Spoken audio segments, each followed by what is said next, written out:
Identity Stronghold's mission statement is simple: inform and protect, and that's what they've done over the past 10 years. Over the last 5 years, they've completed over 70 news videos with owner Walt Augustinowicz on the streets sharing information about RFID protection. They were the first company to offer RFID protective merchandise to the US government and to customers like you.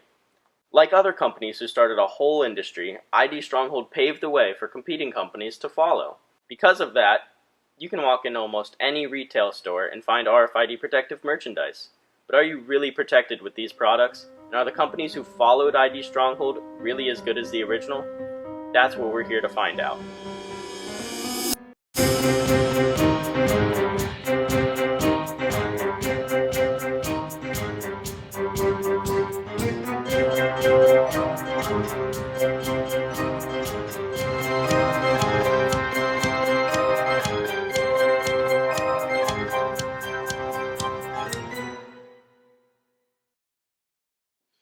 Today we're going to be going over 3 wallets: Identity Stronghold's slim bifold 7 slot, Tumi's double billfold from the Alpha Collection, and Travelon's Safe ID Classic billfold wallet.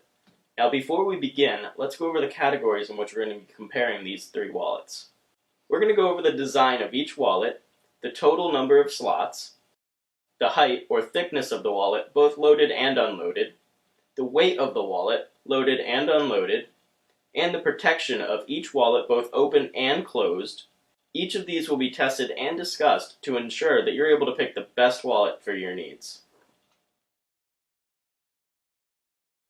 The reason we've chosen these 3 wallets today is they're all very similar in design. They all have the leather look with the nylon on the outside, the leather on the inside. They all have horizontal card slots and a billfold section. They also have additional pockets on the inside of the card slots. And all 3 of them are advertised as having RFID shielding. Identity Stronghold's slim billfold wallet has 7 slots, including an ID window, which has a thumb slot for easy removal. It also has a billfold section, however it's not divided, and it also has 2 slots underneath the vertical card slots. Tumi's double billfold from the Alpha Collection has a total of 13 slots, including an ID window on the middle flap, which does not have a thumb slot. It also has 2 partial slots and 3 compartments underneath the card slots. It also has a billfold area that is divided. Travelon's Safe ID Classic billfold wallet has a total of 6 card slots with no ID window. It does have 4 compartments underneath the card slots and a divided billfold section. So we went ahead and measured the thickness of each wallet, both empty and loaded. Guys, we know that having a thick wallet in your back pocket can be uncomfortable. So starting going down the list, we have Identity Stronghold's wallet, empty, is 7/8 of an inch thick. And loaded, the Identity Stronghold wallet is 1 inch thick, which is about 1/8 of an inch thicker than when it was empty. Tumi's wallet, completely empty, is about 1 1/4 inches thick. Once we fill up all the slots, it's about 1 3/4 inches thick, which is about 1/2 inch thicker. Travelon's wallet, completely empty, is about 3/4 of an inch thick. Once we fill up all the slots, it's about 7/8 of an inch thick, which is about 1/8 of an inch thicker. Now, weight can be a similar concern. You don't want a heavy wallet in your back pocket, so we went ahead and weighed each wallet. So, starting with Identity Stronghold, completely empty, is about 2.15 ounces.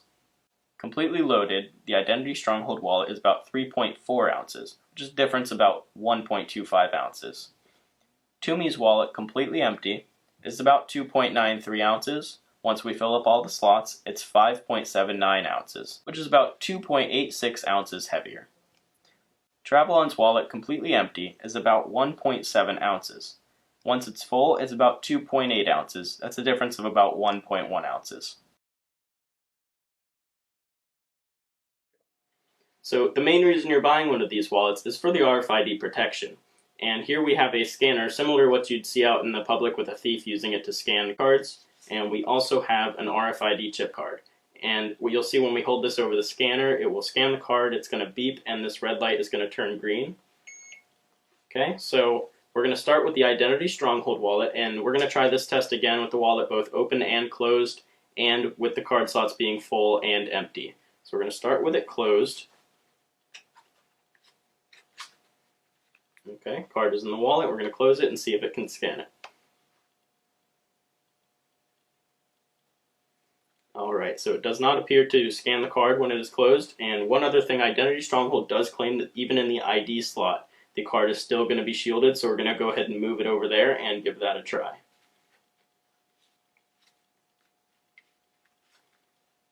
And as you can see, it's in the ID slot now.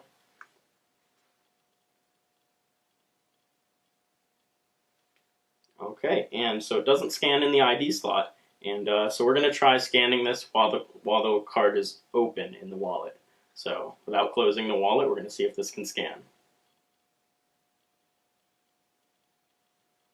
Okay, so it can't scan even with the wallet open, and the card is still in the ID slot as well. So we're going to go ahead and fill this wallet up with other cards and test the scanning with the wallet both open and closed that way as well. Okay. So now we have Identity Stronghold's wallet full of cards this time, and we're going to take the RFID chipped card, and we're going to go ahead and put it in the front pocket here to see if it's still shielded even with the wallet completely full with cards. So we're going to do this test closed first. Okay, nothing's scanning, so it's still shielded, and now we're going to do the test open, so we're leaving the card in there. We're just going to try this test open.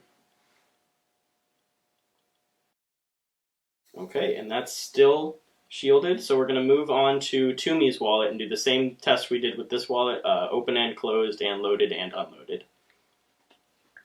So now we're going to do the same test with Tumi's wallet. First we're going to try it both open and closed with no cards in the wallet except for our RFID card here. So we're going to go ahead and put this in the front pocket here and try the test closed first. Okay, so it's still scanned with the wallet closed. Just to be sure, we're going to move it over to the other side of the wallet, see if it makes any difference.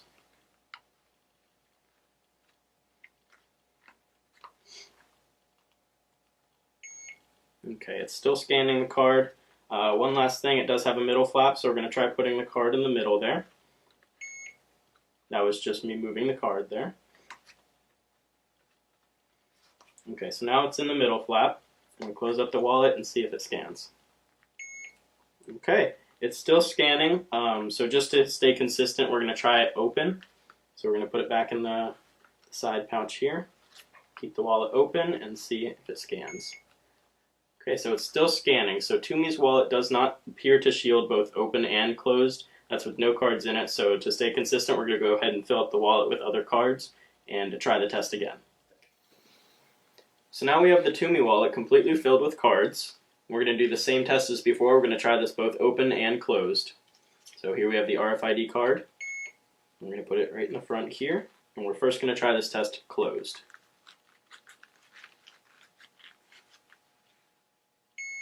Okay, it's still reading, full of cards, closed. It still reads our RFID card here. So we're going to try the test again open and see if it's shielded at all. Okay, it's still not shielded, both open and closed, and filled with cards and with no cards. So we're going to go ahead and move on to Travelon's and do the same tests as the previous two. So now we have Travelon's wallet here, and we're going to do the test with no cards in it, both open and closed with just the RFID chip card inside. So we're going to put this in the same pocket and try it closed first. Okay, so it does appear to be shielded while it's closed. We're going to move it over to the other side, just like the Identity Stronghold and the Tumi wallet tests, and try that one more time, closed. Alright, so it's still shielded, so for consistency we're going to try the test again with the wallet open. Okay, so it did read the card that time with the wallet open. So we're going to move along and try it again with the wallet completely full of cards, and we're going to do that test both open and closed.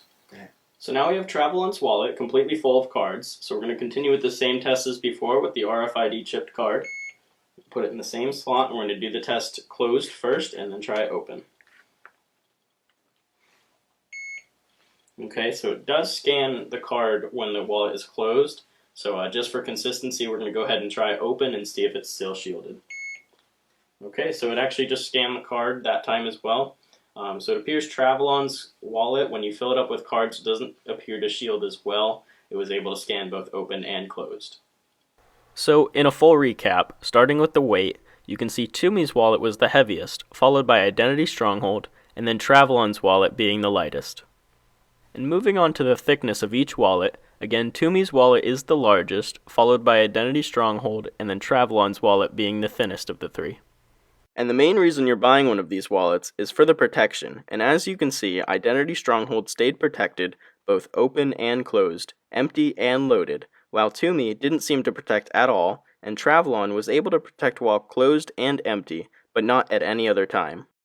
Now that you have all the facts, you're able to make a well-informed decision about which wallet is best for you.